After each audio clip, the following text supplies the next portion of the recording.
Hello' everyone, কি খবৰ? ভালনে সকলোৰে? এতিয়া যিহেতু আমৰ বতৰ, সেইকাৰণে ভাবিলোঁ মই আমৰ আচাৰ বনাওঁ। মইনো কেনেকৈ বনালোঁ আমৰ আচাৰ আপোনালোককো দেখাওঁ। আপোনালোকে ভিডিঅ'টো শেষলৈকে চাব বুলি আশা কৰিলোঁ। আৰু আপোনালোকেও এইটো ষ্টাইলত যদি আমৰ আচাৰ বনাই এবাৰ খায়, তেতিয়াহ'লে আপোনালোকে মই ভাবোঁ বাৰে বাৰে বনাই খাই থাকিব। তেতিয়াহ'লে ব'লক আমি ভিডিঅ'টোৰ মাজলৈ আগবাঢ়োঁ। এয়া মই 3 কেজি আম আনিছোঁ। এইখিনি এতিয়া ধুনীয়াকৈ কাটি ল'ম। মই কেনেকৈ মোৰ ষ্টাইলত বনাওঁ আমৰ আচাৰ, আপোনালোকে ষ্টেপ বাই ষ্টেপ ভিডিঅ'টো শেষলৈকে চাই থাকিব। আৰু এতিয়া এইখিনি মই ধুনীয়াকৈ কাটি ল'ম, আপোনালোকক দেখাই আছোঁ কাটি উঠি। এয়া চাওক, মই গোটেই আমখিনি ধুনীয়াকৈ এনেকৈ কাটি ল'লোঁ। আৰু এয়া গুটিবিলাক এনেকৈ ওলাইছে, এইখিনি পেলাই দিলোঁ। আৰু এতিয়া মই এই আমখিনি এনেকুৱা এটা বাচন ল'ম, ইয়াতে দিম। ইয়াতে গোটেইখিনি দি মই এতিয়া নিমখ দি 3 দিনমান এনেকৈ ধুনীয়াকৈ থৈ দিম। এতিয়া মই ইয়াতে দিম এয়া নিমখ। মই 3 কেজি আম লৈছোঁ আৰু নিমখ মই এপোৱামান দি দিম। হৈ যাব। এতিয়া এইখিনি ভালদৰে লৰাই ল'ম, যাতে প্ৰতিটো টুকুৰাতে এই নিমখখিনি ধুনীয়াকৈ সোমাই যায়।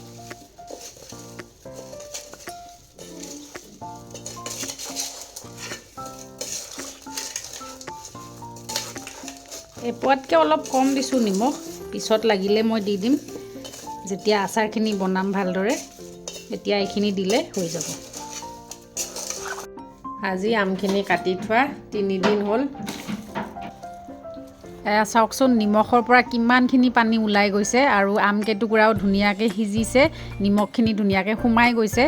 আৰু এতিয়া মই এই আমখিনিৰ লগত ধুনীয়াকৈ হালধি মিহলাই ৰ'দত এদিন ভালকৈ শুকুৱাব লাগিব। আৰু এয়া মই হালধি দি দিছোঁ, ভালদৰে সানি ল'ম হালধিখিনি।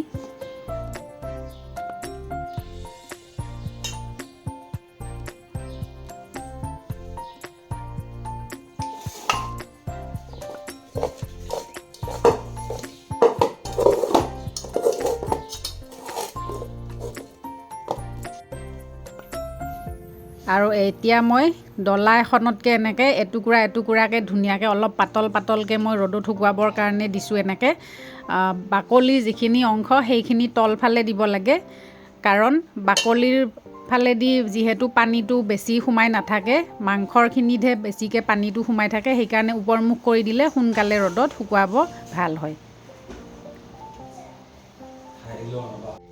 এয়া আমখিনি কালিও ৰ'দত দিছিলোঁ, কালি কিন্তু বেছি ৰ'দটো ভাল নাছিলে, সেইটো কাৰণে ভালকৈ নহ'ল। আৰু আজি এনেকৈ দিছোঁ এইখিনি, আজি ৰ'দত দিলে আৰু হৈ যাব। অলমষ্ট শুকাইছে, বহুত বেছি শুকালেও মানে মাংসটো নাইকিয়া হৈ গ'লে ভাল নালাগে খাই। আৰু অকণমান দেৰি ৰ'দত দিলে এয়া আমাৰ আমখিনি হৈ যাব। এতিয়া আচাৰখিনি বনাবৰ কাৰণে মই মছলাখিনি লৈ লৈছোঁ। মই কি মছলা লৈছোঁ কৈ দিছোঁ। এয়া লৈছোঁ 2টা তেজপাত, আৰু এয়া চফ, ক'লা জিৰা, এয়া ধনিয়া, মেথি গুটি, আজৱাইন, আৰু এয়া সৰিয়হ, বগা সৰিয়হটো লৈছোঁ। এতিয়া মই এই গোটেইখিনি গেছত অকণমান দেৰি মই গৰম কৰি ল'ম, তাৰপিছত ইয়াৰ মই এটা গুড়ি কৰি ল'ম ধুনীয়াকৈ। এতিয়া এই গোটেইখিনি মই কেৰাহী এটাত দি দিছোঁ। আৰু এতিয়া এইখিনি মই ভালদৰে ভাজি ল'ম, বহুত বেছিও ভাজিব নালাগে। যেতিয়া অকণমান গোন্ধ ওলাব মছলাখিনিৰ পৰা, তেতিয়া এইখিনি হৈ যাব। গেছৰ ফ্লেমটো এয়া চাওক, আমাৰ মছলাখিনি ধুনীয়াকৈ ভজা হৈ গৈছে, ইয়াৰ পৰা ধুনীয়া এটা গোন্ধ ওলাইছে। এতিয়া এইখিনি মই ইয়াৰ পৰা নমাই ৰাখিম। এতিয়া মই মছলাখিনি যেতিয়ালৈকে ঠাণ্ডা নহয় তেতিয়ালৈকে মই এয়া কেৰাহীত মিঠাতেল গৰম কৰি ল'ম আচাৰৰ কাৰণে।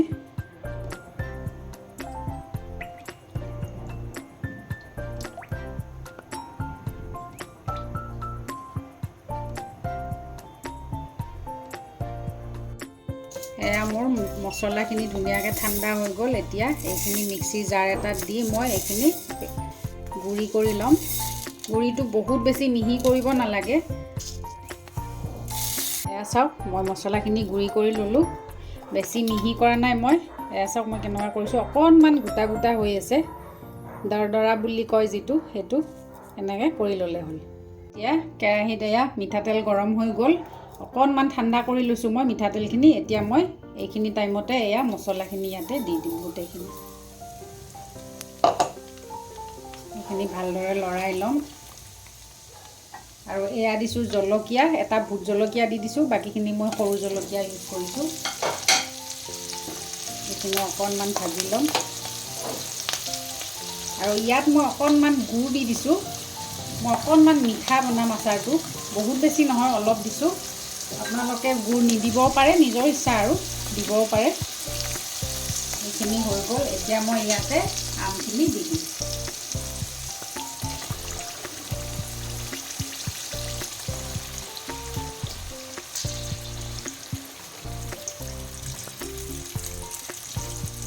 মই ইয়াতে 4 কিলো আমৰ আচাৰ বনাইছোঁ।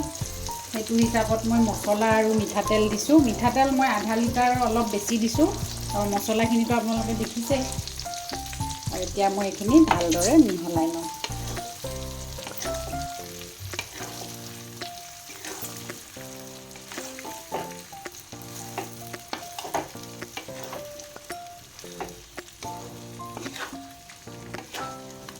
নিমখটো মই এতিয়া ইউজ নকৰোঁ আৰু, কাৰণ যিহেতু মই কাটি পেলাই নিমখ সানি পেলাই মই তিয়াই থৈছিলোঁ নিমখত, সেইকাৰণে মই এতিয়া আৰু নিমখৰ প্ৰয়োজন নহয়।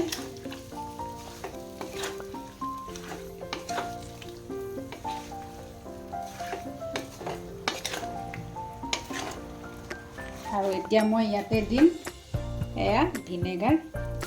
আপোনালোকে নেমুৰ ৰসো ইউজ কৰিব পাৰে। আৰু দিম কালাৰৰ কাৰণে অকণমান কাশ্মীৰী ৰেড চিলি পাউডাৰ।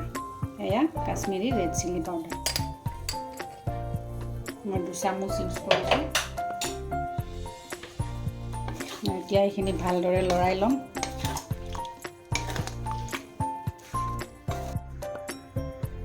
এতিয়া গেছটো ল' ফ্লেম কৰি এইখিনি অকণমান মই ভাজি ল'ম, গোটেইখিনি মিক্স কৰি ল'ম।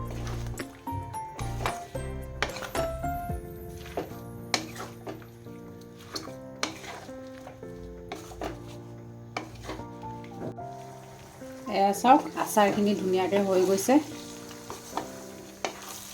এইখিনি এতিয়া মই নমাই ৰাখিম। ইয়াৰ পৰা নমাই ৰাখি মই এটা খোলা বাচনত থৈ, মই এতিয়াই বৈয়ামত ভৰাই নিদিওঁ। খোলা বাচনত মই 2 দিনমান ৰ'দত দিম। ৰ'দত দি তাৰপিছত চিচাৰ বৈয়ামত ভৰাই থ'ম। এয়া চাওক, এনেকুৱা বাচন এটা লৈ লৈছোঁ, এনেকুৱা খোলা। ইয়াতে মই এতিয়া কেৰাহীৰ পৰা এইখিনি দি পেলাই 2-3 দিনমান ৰ'দত দিম। তাৰপিছত এইখিনি বৈয়ামত ভৰাই থ'ব পৰা হৈ যাব।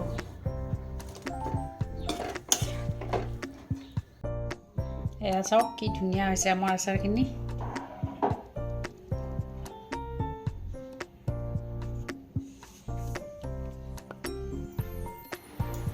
এয়া মই আজি দিনটো একদম কাঢ়া ৰ'দত এনেকৈ ৰ'দত দি দিলোঁ গোটেই আমখিনি। এতিয়া হৈ গ'ল। মই এতিয়া লৈ আহিলোঁ, আৰু এতিয়া মই এইটো চিচাৰ বৈয়াম এটা ধুনীয়াকৈ ভৰাই ৰাখিম।